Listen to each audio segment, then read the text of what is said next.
Assalamualaikum warahmatullahi wabarakatuh. Waalaikumsalam warahmatullahi wabarakatuh.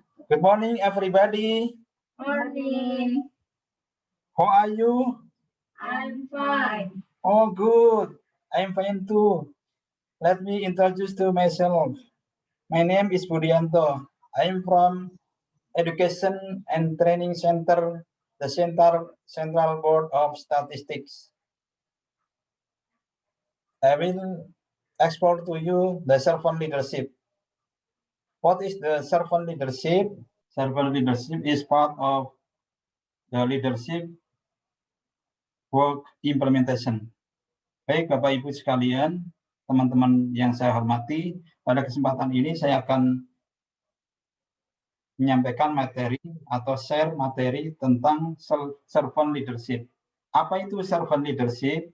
Servant leadership adalah kepemimpinan yang berawal dari perasaan tulus untuk melayani, menempatkan kebutuhan pengikut sebagai prioritas, kemudian menyelesaikan sesuatu bersama orang lain,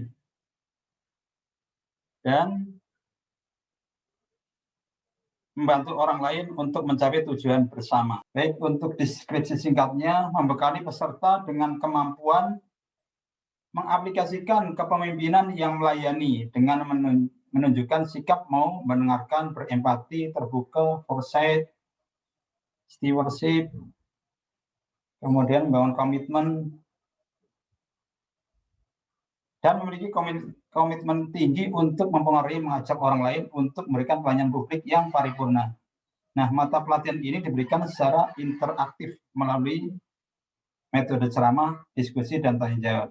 Untuk studi kasus, simulasi, menonton film pendek, dan unjuk rasa ini disampaikan di metode sebelumnya dan setelah servant leadership. Kemudian untuk tujuan pembelajaran, yaitu meningkatkan kemampuan peserta dalam menerapkan kepemimpinan yang melayani dalam melaksanakan pekerjaannya sesuai karakter kepemimpinan sehingga dapat mewujudkan pelayanan publik yang prima dan berkarakter.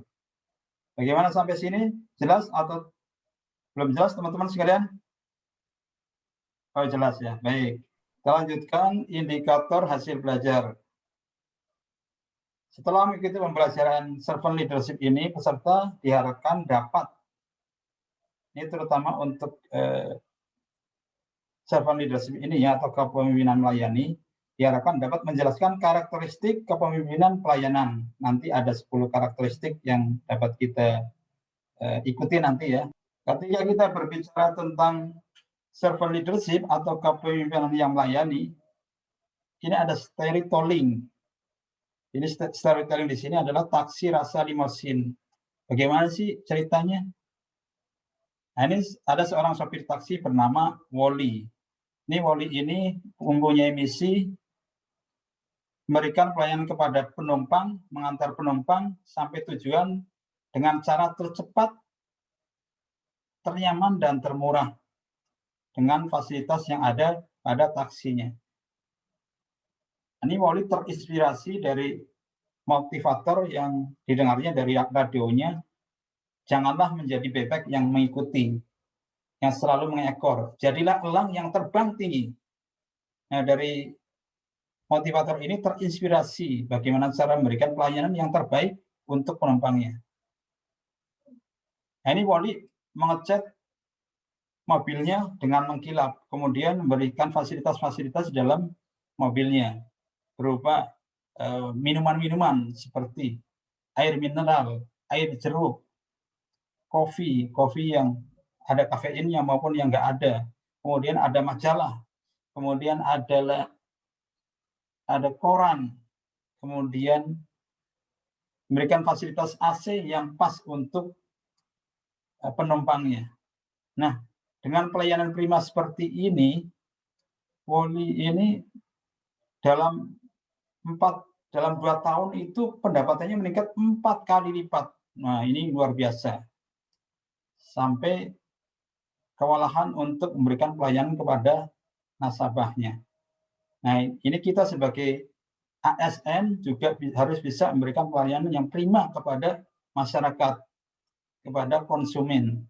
Kemudian sebagai leader, sebagai pemimpin, sebagai struktural juga harus memberikan pelayanan yang baik kepada para pegawainya, kepada para bawahannya, pada rekan kerjanya.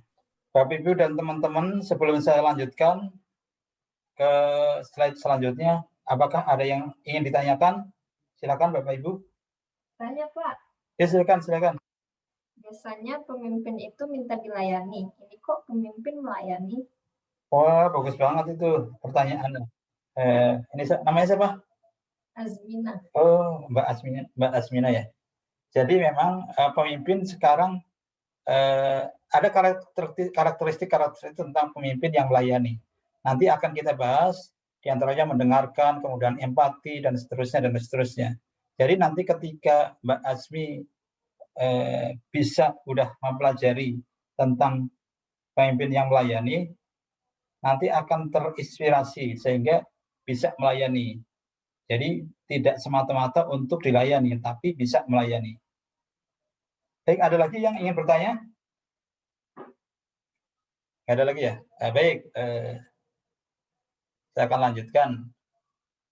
Apa yang akan Anda, apa yang ingin teman-teman lakukan ketika mendapat uang 50 juta? Sekarang Bu Mira, silakan Bu Mira. Kalau mendapat uang 50 juta, apa yang akan dilakukan? Belanja. Oh, belanja. Oh, belanja ya. Langsung belanja semuanya atau sebagian? Sebagian. Sebagian ya. Kalau Bu Andi, gimana Bu Andi? Kalau punya uang 50 juta, mau diapakan? Mungkin Bu Andi beda dengan Bu Mira, jawabannya ya. Investasi. Wah, investasi bagus sekali ya. Investasi bagus sekali. Kalau Pak Ari. Oh, Pak Ari ternyata buat mendaftarkan haji orang tua. Baik semuanya, Bu Mira, kemudian Bu Andi dan Pak Ari, semuanya jawabannya benar, semuanya tidak ada yang salah. Tapi kalau ketika seorang pemimpin yang melayani, biasanya akan disedekahkan, misalkan digunakan untuk menyumbang pendidikan. Pendidikan akan dipakai untuk orang banyak, sehingga kepemimpinan semacam ini akan mendahulukan untuk kepentingan orang banyak. Konsepnya jauh ke depan. Kita lanjutkan karakteristik servant leadership. Ada 10 karakteristik servant leadership. Yang pertama adalah mendengarkan atau listening. Yang kedua adalah empati. Kemudian yang ketiga adalah healing atau menyembuhkan. Yang keempat, awareness atau kesadaran. Yang kelima, persuasif. Kemudian yang keenam, konseptualisasi. Yang ketujuh, foresight atau kejelian. Yang kedelapan, stewardship atau keterbukaan. Yang kesembilan, menumbuhkan komunitas. Kemudian yang ke-10, membangun komitmen. Mari kita lihat satu-satu. Yang pertama, listening atau mendengarkan. Di sini seorang pemimpin yang melayani mendengarkan dengan penuh perhatian.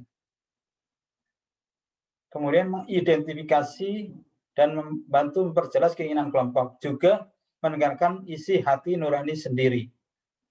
Ini ketika ada orang yang bicara, kemudian ada orang yang mendengarkan. Ada 4 kebiasaan ketika ada orang berbicara. Yang pertama, bagi orang yang mendengarkan ya. Yang pertama, biasanya orang cuek. Kemudian, yang kedua, pura-pura mendengarkan. Yang ketiga, dia mendengarkan tetapi atensi mendengarkan tetapi tidak tahu. Kemudian, menyeleksi, yang keempat adalah menyeleksi kata-kata yang penting. Kemudian yang kelima yang paling bagus adalah mendengarkan dengan penuh empati. Nah, ini sesuai dengan kebiasaan ketujuh dari buku Stephen Covey. Jadi mendengarkan ini memang komunikasi yang paling efektif, sangat bagus. Mungkin nanti bisa praktek ya antara berpasangan ya, dua-dua ya. Yang satu berbicara, yang satu mendengarkan. Nanti masing-masing 5 menit ya. Yang kedua adalah empati. Seorang pemimpin yang melayani berusaha untuk memahami orang lain atau berempati terhadap orang lain. Berempati ini artinya menempatkan pikiran orang lain ke dalam pikiran kita. Jadi dalam prakteknya memang ini sulit, sangat-sangat sulit ya. Tapi kita harus berlatih, kita harus dibiasakan. Sehingga ketika kita berempati, kita akan merasakan perasaan seseorang, perasaan orang lain, perasaan staf kita, perasaan bawahan kita, perasaan rekan kerja kita. Kemudian yang ketiga adalah healing atau penyembuhan. Ini seorang pemimpin yang melayani mampu menciptakan penyembuhan emosional dan hubungan dengan orang lain, juga hubungan dengan diri sendiri. Karena hubungan merupakan proses integrasi dan proses transformasi. Ini biasanya misalkan perasaan-perasaan kecewa, perasaan sedih, perasaan tertekan, perasaan-perasaan marah, dan perasaan-perasaan lainnya. Jadi nanti bisa disembuhkan oleh seorang pemimpin yang melayani atau servant leadership. Dia bisa menangani, dia bisa menghandle, dia bisa mengatasinya sehingga tersembuhkan kondisi-kondisi emosionalnya. Kemudian yang keempat adalah kesadaran atau awareness. Ini kesadaran artinya seorang pemimpin yang melayani memahami isu-isu untuk melibatkan etika, kekuasaan, dan nilai-nilai. Jadi memang kita harus sadar, sebagai seorang WI, saya harus sadar kita harus kewajiban adalah mengajar atau memberikan ilmu atau sharing tentang ilmu. Kemudian seorang peserta harus menyadari bahwa kewajiban adalah untuk mengikuti diklat. Diklat untuk apa sih? Itu harus menyadari. Kemudian yang kelima adalah persuasi atau persuasif. Ini seorang pemimpin lebih menyukai dengan meyakinkan daripada memaksakan kepatuhan. Jadi di sini ada win-win solution. Yang tadinya orang tidak setuju menjadi setuju. Yang tadinya beda pendapat menjadi saling memahami. Turning no to into yes. Yang tadinya tidak sepaham, setelah diyakinkan, dijelaskan, kemudian menjadi mengatakan iya, saya setuju, saya sepakat. Yang keenam adalah konseptualisasi. Kemampuan melihat masalah dengan perspektif konseptualisasi atau berpikir ke depan atau jangkauannya ke depan, visinya ke depan. Jadi teman-teman atau saya atau siapapun ya, di samping tahu teknis juga tahu yang lainnya, tahu manajerial, tahu tentang hukum. Jadi ketika menjadi pemimpin sehingga menjadi sudah siap ya. Jadi berpikirnya luas, berpikirnya jangka panjang. Kemudian yang ketujuh, kejelian. Ini jeli atau teliti melihat masalah-masalah di masa lalu, masa sekarang, dan masa yang akan datang. Nah, dengan pengalaman masa lalu, masa sekarang, ini bisa menjadi kebijakan, bisa menjadi rujukan, sehingga bisa untuk membuat kebijakan-kebijakan ke depan. Ini contohnya teman-teman sudah belajar tentang bagaimana berpikir kreatif, bagaimana berpikir inovasi. Kan teman-teman sudah mendapat materi-materi seperti itu ya. Ini modal untuk alat sebagai alat untuk membuat inovasi-inovasi. Yang ke-8 adalah steward atau keterbukaan. Ini menekankan keterbukaan dan persuasi untuk membangun kepercayaan pada orang lain. Nah, ini sebenarnya di sini agenda 3 ya, itu manajerialnya, manajemennya. Baik, kita lanjutkan. Yang ke-9 adalah komitmen to the growth of people atau komitmen untuk pertumbuhan. Di sini seorang pemimpin punya tanggung jawab untuk melakukan usaha dalam meningkatkan pertumbuhan profesional karyawan dalam organisasi itu. Jadi di sini ada coach dan mentor. Kalau coach itu menggali potensi dari anak buah, dari rekan kerja, dari orang lain. Kemudian sedangkan mentoring itu mengarahkan.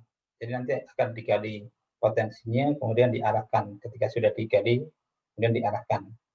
Kemudian yang ke-10 adalah building community atau membangun komunitas. Ini artinya mengidentifikasi cara untuk membangun komunitas. Jadi membangun budaya kerja, membangun komunitas, membangun organisasi agar organisasi kita, organisasi teman-teman, organisasi Bapak Ibu semua menjadi organisasi yang berkelas nasional. Bahkan menjadi berkelas internasional. Contohnya membangun tim efektif yang nanti Bapak-Bapak akan jalankan ya, agar bisa terlaksana dengan baik dan benar. Ya. Dari ke-10 ini ada yang ingin bertanya? Iya, Pak. Iya, silakan Bu Ari. Apakah 10-10-nya pemimpin harus bisa menjalankan ini? Wah, bagus sekali pertanyaannya. Jadi, terima kasih Bu Ari atas pertanyaannya. Jadi, untuk ke-10-10-nya, untuk ideal 10-10-nya itu akan sangat sulit. Tetapi memang harus berusaha, mana yang lemah harus ditingkatkan. Misalkan dalam keterbukaan, jika masih lemah, masih kurang bagus, ditingkatkan, dilatih. Atau mendengarkan juga harus dilatih.